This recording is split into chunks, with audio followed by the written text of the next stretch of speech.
Semalam kita telah menyatakan Fatir maknanya mencipta, daripada tiada kepada ada.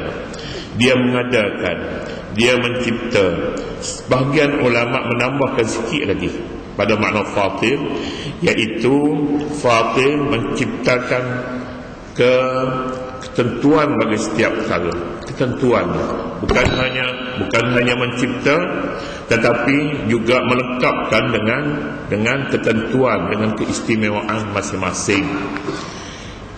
Keistimewaan kita katakan besi misalnya, besi dia mempunyai kekuatan, kuat dia, tahan. Itu satu keistimewaan, ketentuan yang ditentukan oleh Allah bagi besi. Demikian juga kita katakan pokok-pokok tumbuh-tumbuhan ada keistimewaannya, dia numu, ada membesar padanya, dia membesar.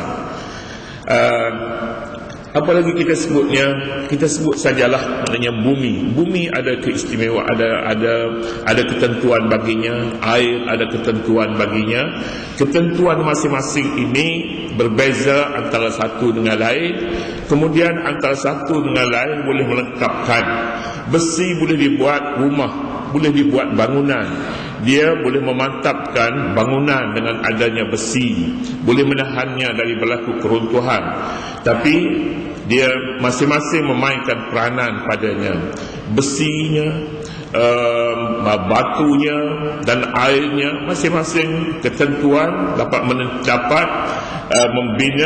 membina sebuah rumah, dan masing-masing dengan ketentuan yang dikhaskan oleh Allah Subhanahu wa taala padanya. Itu artinya Fatir. Fatir dia bukan hanya mencipta, tapi menciptakan, melengkapkan keistimewaan pada masing-masing. Demikian juga kita perhatikan semua bahan ini mempunyai tahap kepanasan, suhu dan kesejukan masing-masing. Ada tahapnya. Semuanya tidak sama antara satu dengan lain.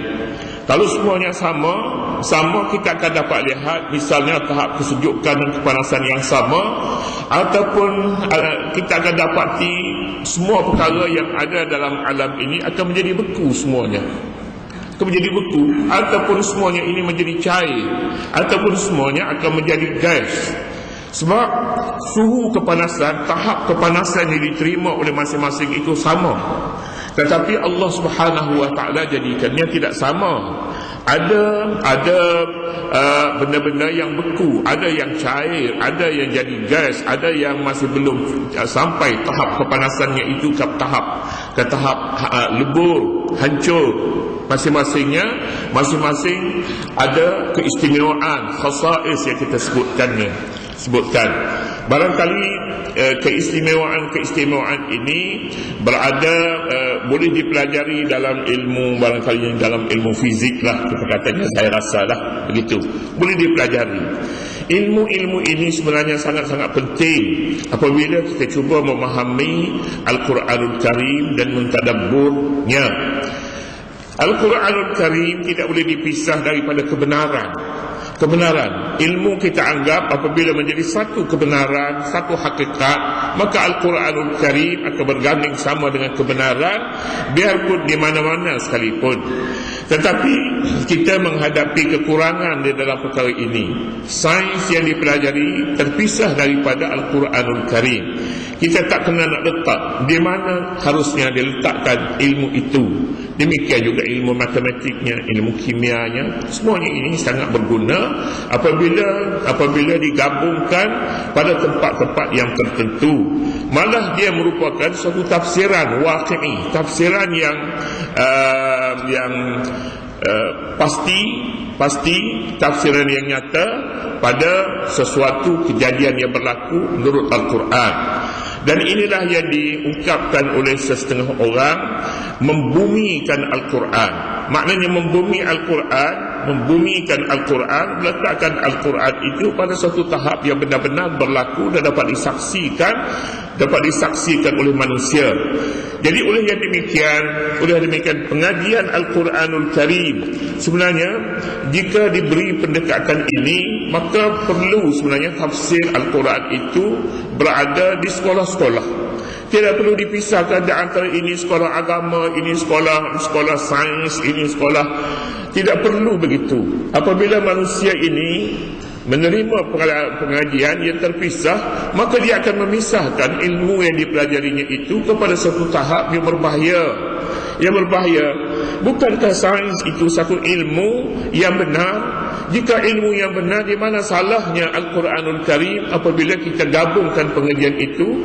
Tetapi memerlukan kepada satu kepahaman yang agak matang dalam memahami sesuatu ilmu. Kita pergilah lagi, kita luaskan lagi, misalnya lah, tabiat manusia juga berbeza antara satu dengan lain. Khususiat manusia, ketentuan manusia berbeza antara seorang dengan yang lain. Umpamanya kita kata pertama sekali kita pergi kepada ayat dulu. Ayat menyatakan, innal insana khuliqa halu'a idza massahu syarru jazu'a wa idza massahu khairu manu'a. Sesungguhnya manusia dijadikannya, manusia ini resah, gelisah, tak tenang hati. Idza massahu syarru jazu'a, bila disentuhnya, kita terjemah disentuh, tapi bahasa sekarang ni sebutnya ditimpa, tak faham, tak pernah diguna. Manusia bila disentuh kesusahan, dia rasa bimbang hidupnya. Tidak. Manusia ditimpa kesusahan, itu berat, ditimpa batu, ditimpa kayu, tapi disentuh, untuk membayangkan bahawa manusia ini terlalu sensitif kepada terlalu bimbang kepada kesusahan, terlalu bimbang. Walaupun belum menimpanya lagi, hanya menyentuh saja dia sudah gelisah hidupnya. Ini tabiat manusia. Wa idza massahul khairu manu'a, apabila disentuh kekayaan, baru nak kaya je, tak kaya lagi, manu'a, mula menunjuk dia rasa bakhil, tertutup. Ini tabiat manusia. Ini juga yang dinyatakan oleh Allah Subhanahu wa taala pada ayat ini dengan perkataan fatir. Fatir artinya menciptakan manusia dan tabiat hidupnya. Tabiat. Kita perhatikan lebih jauh lagi sebenarnya untuk memahami Al-Quran. Tabiat ini juga ada pada hayawan, pada binatang. Kita masuk dalam rumah, kucing kita datang kepada kita. Dia mendekati, dia nak bermanja dengan kita. Kucing, ia tabiat semula jadi. Tetapi pada masa yang sama kita nampak tikus berlari-lari, takut. Tikus. Jadi tikus ini walaupun sama-sama berada di dalam rumah, tapi tabiatnya takut. Tapi kucing tabiatnya ingin bermanja. Lainlah kucing ini, kalau dia mencuri barang yang di bawah saji. Oh, dia tengok kita, dia lari terus. Tapi kalau dia makan barang dalam pinggan yang disediakan kepadanya, dia nampaknya senang hati, tak ada apa-apa. Walaupun barang yang dia makan itu ikan kembung juga, yang dicuri itu barang itu juga, yang diberikan kepadanya barang itu juga. Ini tabiat. Allah Subhanahu wa taala fatir yang menciptakan binatang, menciptakan tabiatnya sendiri. Tabiat. Subhanallah, maha suci Allah. Kita akan sampai ke suatu tahap yakin kita bahawa apa yang ada pada kita tiada pada orang lain. Apa yang ada pada orang lain tiada pada kita. Mengapa kita susah? Mengapa kita dengki? Mengapa kita rasa tak senang hati? Mengapa sakit hati kepada orang lain? Apa yang ada padanya tidak ada pada kita. Apa yang ada pada kita tidak ada padanya. Kita datang daripada Allah Subhanahu wa taala. Allah bukan Khaliq, bukan hanya Khaliq yang mengadakan kita daripada tiada, tetapi Allah Fatir. Fatiris samawati wal ardi. Allah Fatir. Kita lihat pula pada hayawan. Ada hayawan ganas. Tetapi ada hayawan yang boleh dimakan, kehidupannya jinak, kita boleh tangkap, kita boleh makan bila-bila masa saja. Bayangkan kalau tabiat harimau itu, harimau ada pada kambing, dan yang ada tabiat harimau menjadi jinak sebaliknya pula yang ada pada harimau itu ada pada kambing. Bila kita boleh makan? Kita tak boleh makan. Tak boleh, sebab kambing mempunyai keistimewaan khas padanya sesuai dengan tabiat manusia. Inilah yang kita baca dalam Yasin, surah Yasin. Wa zallalnaha lahum faminha rakubuhum wa minha ya'kulun. Wa zallalnaha lahum, kami permudahkan hayawan itu untuk manusia. Faminha rakubuhum wa minha ya'kulun, antaranya yang boleh dimakan, antaranya tak boleh dimakan, yang ditunggang. Yang ditunggang yang dijadikan kenderaan, unta, kuda. Tapi yang dimakan senang, kita tangkap dia, kita sembelih dia, senang. Kerana dia dicipta untuk manusia makannya. Manusia makan, kata senang. Ya, maknanya fatir samawati wal ardi, Allah Subhanahu wa taala yang mencipta dan menciptakan tabiat sesuatu padanya. Itulah juga namanya fatir, fitrah. Fitrah juga datangnya dari perkataan fatir. Fitratallahi allati fataran nas 'alaiha. Fitrah yang dicipta oleh Allah dan dilengkapkan pada manusia. La tabdila li khalqillahi, tak boleh tukar kepada kejadian Allah Subhanahu wa taala. Kita ingin latih satu kambing kita supaya jadi harimau, la tabdila li khalqillah, jangan buat perkara yang mustahil. Sebab itulah taghyiru khalqillah, mengubah ciptaan Allah Subhanahu wa taala adalah satu kesalahan. Sebab dia bukan kambing saja, tapi tabiat di dalam tu yang manusia tidak mengetahui apa rahsia yang ada padanya, manusia tidak ketahui. Oleh demikian sunnah Allah jangan dirombak, jangan dirombakkan. Bukan hanya pada manusia tapi juga pada hayawan, dijadikan dirombak. La tabdila li khalqillah. Kemudian ja'ilil malaikati rusula, Allah Subhanahu wa taala yang menjadikan malaikat sebagai utusan. Uli ajnihatin masna wa sulasa wa ruba', yang mempunyai sayap-sayap 2, 3 dan 4. Apa maknanya? Ini malaikat ini berbeza pangkat antara satu dengan lain. Ajnihah ni sayap. Malaikat yang mempunyai sayap 4 lebih bertenaga daripada yang sayapnya 3. Yang sayapnya 3 lebih bertenaga, lebih tinggi pangkatnya daripada yang 2. Itu dijadikan oleh Allah Subhanahu wa taala. Ajnihah, jamaknya janah. Janah, pangkat. Pada mulanya Allah menyebutkan Fatiris samawati wal ardi, Allah menciptakan langit dan bumi. Kemudian daripada bercakap pasal hal bumi dan langit, beralih kepada makhluk di antara langit dan bumi, iaitu malaikat. Malaikat juga yang ja'il, yang menjadikan manusia. Tatkala Allah bercakap tentang Fatiris samawati wal ardi, Allah tidak bercakap pula pasal malaikat itu fatiril malaikati rusulan. Sebab malaikat itu satu perkara yang tetap. Langit bumi tidak tetap, dia berubah-ubah tabiatnya. Tabiatnya berubah-ubah tabiatnya, berbeza-beza antara satu dengan lain. Tapi malaikat tidak. Malaikat tabiatnya sama antara satu dengan lain, tidak derhakakan Allah Subhanahu wa taala. Kerjanya tidak tetap dan tidak berubah jawatannya itu.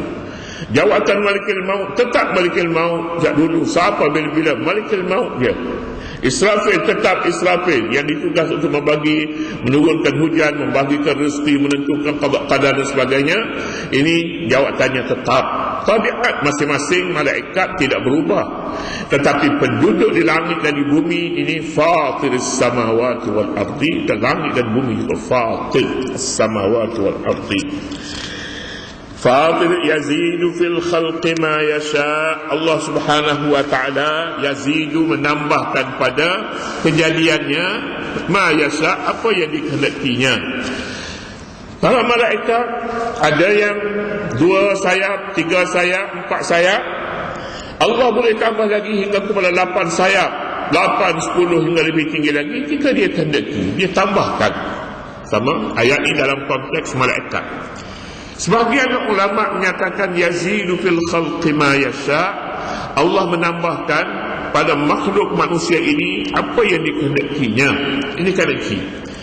Yang dikehendaki oleh Allah Subhanahu wa taala, kata mereka, ada yang terlalu tinggi sampai 10 kaki tinggi. Ada. Boleh jadi ada yang dikehendaki olehnya. Ada pula yang dikurangkan oleh Allah Subhanahu wa taala manusia 3 kaki saja. 4 kaki tinggi. 4 kaki ada. Tetapi kebanyakan yang mutawassit, sederhana. Kalau tinggi pun sikit tinggi, sikit rendah, sikit tinggi, begitu saja umumnya. Tapi kalau yang terlalu tinggi juga yazidu. Ini termasuk dalam bahagian yang ditambah oleh Allah Subhanahu wa taala baginya, dan ada juga yang dikurang baginya. Bukan hanya ditambah pada bentuk badan, tetapi juga ditambah pada usia, ditambah pada kekuatan, yazidu fil khalqi ma yasha, tambah pada kekuatan. Malah ada pula yang ditambah itu pada ingatan, kemampuan mengingat. Ramai di kalangan orang Islam yang mampu menghafaz Al-Quran dalam usia tua. Dia boleh sampai di usia tua, mereka memulakan hafaz Al-Quran dan dia berjaya. Sebab Allah Subhanahu wa taala menambah kerana keinginannya, doanya dikabul Allah Subhanahu wa taala, lalu ditambahkan kekuatan itu. Satu kisah yang agak ganjil. Dalam riwayat, dalam sejarah menyebutkan salah seorang daripada Syekhul Azhar, dia mula belajar di soal buta huruf hingga sampai usia 55 tahun, buta huruf. Tapi dia berazam untuk memulakan pengajiannya, mula belajar, mula masuk sekolah dalam usia 55 tahun. Dia tinggal ke Sa'id, Mesir. Sa'id ini kawasan luar lah, bukan kawasan bandar. Sa'id, Mesir. Lalu dia pergi ke Azhar, naik keldai, pergi ke Azhar. Bila sampai ke Kahirah, dia tanya, Ainal Azhar? Dia nak sebut Azhar pun tak betul. Ainal Azhar? Mana Azhar? Umur 55 tahun. Orang pun tunjuklah pergi kiri kanan sampai ke Azhar. Bila sampai ke Azhar kata bukannya apa? Ini bukan Azhar, Azhar Al-Sharif. Ini Universiti Al-Azhar. Dia kata aku nak masuk universiti. Umur 55 tahun. Kamu boleh baca? Tak boleh baca. Boleh menulis? Lagi tak boleh. Tak boleh. Dia kata kamu pergi belajar menulis dan membaca, kemudian belajar Al-Quran, kemudian datang ke sini. Dia pergi belajar, boleh membaca Al-Quran, boleh menghafaz Al-Quran, kemudian datang ke Azhar rekod dia, tasjil, daftar nama dia, hingga dia habis doktor falsafah, PhD, dan akhir sekali menjadi seorang Syekh Al-Azhar. Syekh Azhar, jawatannya tertinggi sekali. Dia meninggal dunia dalam usia 96 tahun. Yazidu fil khalqi ma yasha. Saya nak sebutnya di sini, Allah menambahkan kekuatan. Sedangkan manusia sudah sampai usia 55 tahun, dia boleh memulakan pengajiannya dari paling bawah sekali hingga sampai ke peringkat paling atas, dan dia boleh memegang jawatan paling tinggi di Azhar. Paling tinggi di Azhar ni Syekhul Azhar lah, sama dengan menteri lah tu, menteri saja. Jadi kalau begitu keadaannya, tidak ada satu pun dalam Islam ini yang tetap dan tidak berubah. Boleh diubah oleh Allah Subhanahu wa taala apabila ada sebab-sebabnya yang tertentu, atau sebabnya ialah doa. Jadi oleh yang demikian, tidak ada perkara yang boleh kita merasakan kita sudah luput masanya. Kita berputus asa dengan suatu nikmat yang disedia oleh Allah Subhanahu wa taala. Kadang-kadang ada orang sakit yang masa berputus asa. Di dalam Islam tiada putus asa, tak ada. Berapa banyak kes sakit dia boleh sembuh tanpa ubat. Kalau tak percaya, nak tanya doktor. Sembuh tanpa ubat. Ya, ada penyakit begitu. Tapi yang banyaknya ada ubat setelah dirawat dan ada ubatnya. Tapi tidak semestinya begitu. Tidak semestinya Allah Subhanahu wa ta'ala mengenakan, melaksanakan hukumnya melalui suatu pintu yang lain. Apabila seorang itu mendekati Allah Subhanahu wa ta'ala dan memohon kepadanya, tiada perkara yang tidak boleh dipohon kepada Allah. Ud'uni astajib lakum, doalah kamu kepadaku nescaya aku berikan kepada kamu, aku perkenankan doa kamu. Jika Allah Subhanahu wa ta'ala berfirman begitu, maka sudah tentu tidak ada perkara yang tidak boleh diberi oleh Allah Subhanahu wa ta'ala, tetapi perlulah kepada mengikuti salurannya, jalannya, pohon kepada Allah Subhanahu wa ta'ala. Jangan pohon kepada yang lain. Kita mencari pintu lain daripada pintu Allah Subhanahu wa ta'ala, mungkin kita temui, tetapi jalannya salah dan kita akan menghadapi jalan buntu. Jalan buntu. Kita semua penyakit, tetapi bukan jalan yang diizin Allah Subhanahu wa ta'ala, jalannya syirik. Mengapa tidak kita memilih jalan doa? Bersihkan kehidupan ini daripada maksiat, daripada dosa, bersih, kemudian ketuk pintu Allah Subhanahu wa ta'ala, mesti diberi, dibuka bagi seorang yang memerlukan pertolongannya. Bukankah Allah Subhanahu wa ta'ala yang menyatakan, wa qur rabbi zidni ilma, bacalah wahai Muhammad, rabbi zidni ilma, tambahkan kepadaku ilmu. Apabila ilmu ini ditambah oleh Allah Subhanahu wa ta'ala, maka pengetahuan lebih luas, lebih terbuka. Kita akan menemui jalannya melalui ilmu yang diberi Allah. Yu'til hikmata man yasha'u wa man yu'tal hikmata faqad utiya khairan katsira. Allah memberi hikmat kepada seorang, hikmat ilmu yang mengatasi ilmu, tetapi kalau ilmu satu makna, tapi lebih tinggi lagi namanya hikmat. Allah beri hikmat kepada seseorang yang dikehendakinya. Sesiapa yang diberi hikmat, maka seolah-olah dia diberi satu ilmu yang cukup banyak. Khairan katsiran, kebajikan yang begitu banyak. Panjanglah sebenarnya tafsiran pada yazidu fil khalqi ma yasha yang kita maksudkan yang kita baca di sini. Dia menambah kepada apa yang dikehendakinya. Kita rasa mustahil untuk mewujudkan sesuatu, tetapi tidak mustahil. Allah boleh menciptakan perpaduan selepas perpecahan. Perpecahan ditukar kepada perpaduan. Ini satu perkara yang mudah saja bagi Allah Subhanahu wa ta'ala, tetapi sukar bagi manusia yang tidak mengikuti jalannya.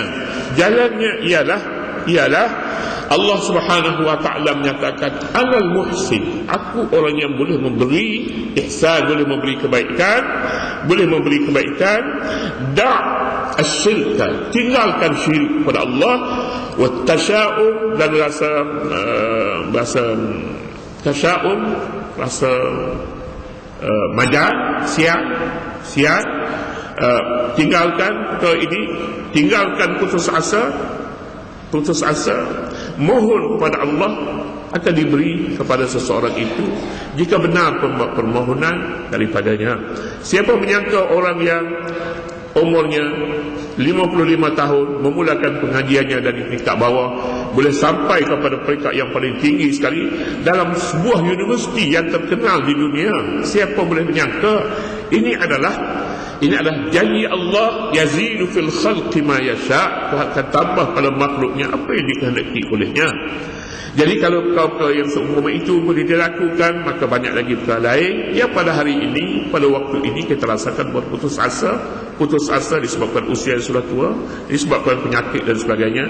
Tetapi di sisi Allah Subhanahu wa ta'ala, yazidu fil khalqi ma yasha, Allah menambah pada makhluknya apa yang dikehendaki. Ditambahnya ilmu, ditambahnya harta, ditambahnya kesehatan, ditambahnya berbagai-bagai. Allah Subhanahu wa ta'ala.